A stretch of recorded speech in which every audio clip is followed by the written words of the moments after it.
The 2020 presidential election was decided by a handful of states, none closer than Arizona, where President Biden's margin of victory was fewer than 11,000 votes. The close race meant that Arizona became ground zero for lies that the election was stolen and illegitimate. Stephanie Sy has this update on what's happened since. In the last 4 years, the integrity of Arizona's election system has sustained repeated attacks from conspiracy theorists and allies of former President Trump. One of its staunchest defenders is an elected Republican, Stephen Richer, who as recorder oversees voter registration and mail-in ballots in Maricopa County. His pushback to election deniers angered many in his own party. And last week, he lost the GOP primary as he sought a second term. Stephen Richer joins me now. Recorder Richer, thank you for joining the NewsHour. You have faced death threats for your vocal defense of democracy in the 2020 election, yet you decided to run for a second term. And of course, last week you lost in the primary to a candidate backed by election deniers. How did you take that? And does it mean the election fraud lies are still dominating the GOP as we head into this next election? It's still a significant portion of the conversation, and there's certainly still a lot of people who believe inaccurate information about the 2020 election and the 2022 election.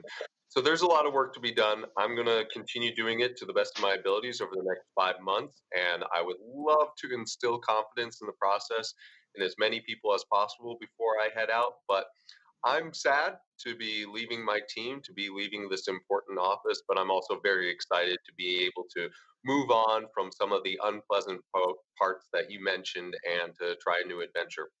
Your opponent in the primary, Representative Justin Heap, was recruited by one of the Arizonans behind the so-called fake elector scheme to try and change Arizona's votes to the Trump column in 2020.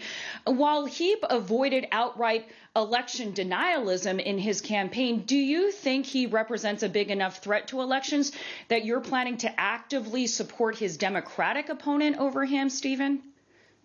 Oh, I haven't made any determination as far as that. I don't know how he would govern or how the Democrat running in this race would govern. My focus is going to be on the next 4 months in ensuring that we deliver a fair, lawful, transparent 2024 general election.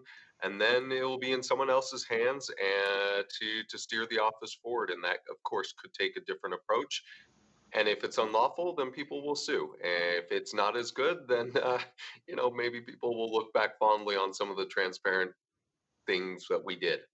Speaking of the law, Heap did support some of the election reforms in the state legislature that were proposed by election denialists. Have any changes to the election system in Arizona happened that have helped or hurt election integrity in your view? For all of the talk, there actually hasn't been that much change to how elections are administered. There hasn't been any sea tide change in terms of you can't tabulate ballots by machine anymore, or you can't have mail in ballots, or we're not doing having early voting or something along those lines, although all of them have been proposed. So no drastic changes in the remainder of your term. And you talked about wanting to safeguard voter trust. What are your plans in the next couple of months to build trust?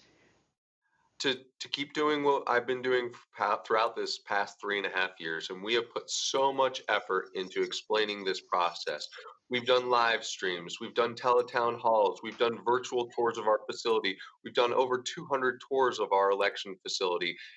It's my sincerest wish that the average Arizonan feel good about the election in terms of how it's administered, feel confident in the results. And we're going to keep working towards that with the only weapon that we have at our disposal, which is more and more information. And so we'll keep doing that.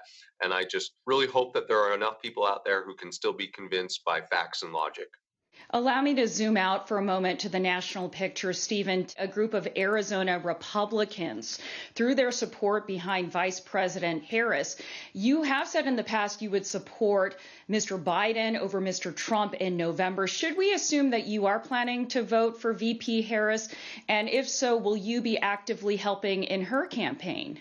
I certainly won't be actively helping, and I haven't decided how I'm going to vote yet. But as I've said before, I'm a longtime Republican. but there are a number of comments and actions that the former president has made with respect to my office that have given me great pause and have had some very negative effects for the people working here in my office and for election administration throughout the country. Those are unacceptable in my book. And so it's an election that's causing me great anguish as a longtime Republican voter. Stephen Richer, the recorder of Maricopa County, thanks so much for joining the NewsHour as always. Thank you.